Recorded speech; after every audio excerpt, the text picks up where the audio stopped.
Bonjour et bienvenue dans ce nouvel épisode du Décodeur.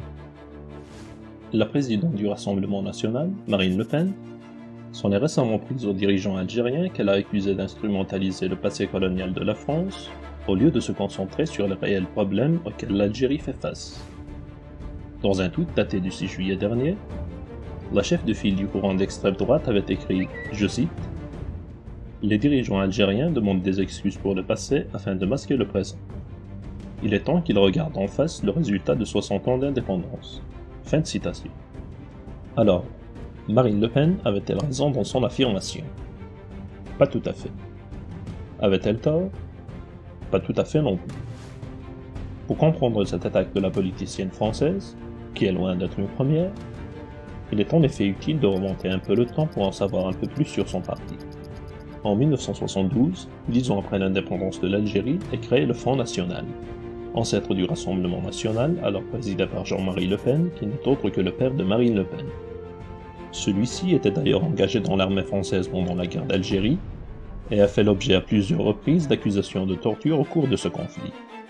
En plus de Jean-Marie Le Pen, le parti d'extrême droite compte également dans ses rangs des personnalités telles que Georges Bidault, ancien membre de l'OAS, ou encore Pierre Bousquet, ancien nazi, membre de la tristement célèbre Waffen-SS. À partir des années 80, le Front National fait des questions historiques et de l'opposition à l'immigration les principales lignes de sa politique. Pendant la campagne électorale de 1995, le candidat Jean-Marie Le Pen propose ni plus ni moins que d'arrêter toute immigration en direction du sol français.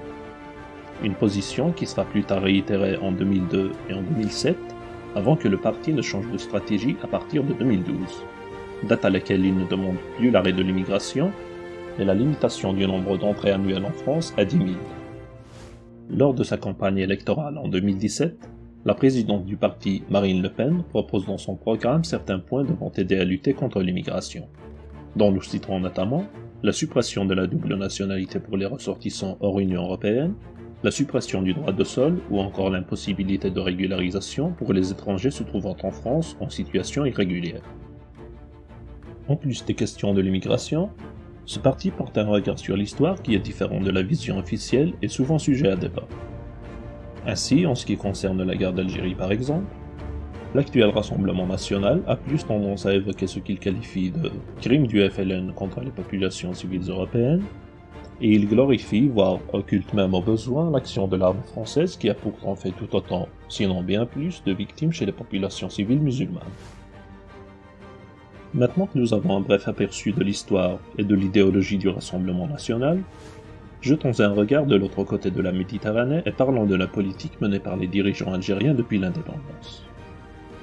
En effet, depuis 1962, l'Algérie est gouvernée par le FLN qui avait déclenché la guerre d'indépendance en 1954. Les dirigeants algériens sont, pour la plupart, d'anciens combattants de cette même guerre d'indépendance qu'ils évoquent souvent comme une source de légitimité pour leur pouvoir. Concernant les relations avec la France, elles sont ponctuées de périodes de tension du fait du passé colonial de ce pays, auquel l'Algérie demande toujours des excuses officielles. Cette question de mémoire commune connaît d'ailleurs un certain regain d'intérêt à partir de 2016, époque à laquelle l'actuel président français Emmanuel Macron avait qualifié la colonisation de crime contre l'humanité.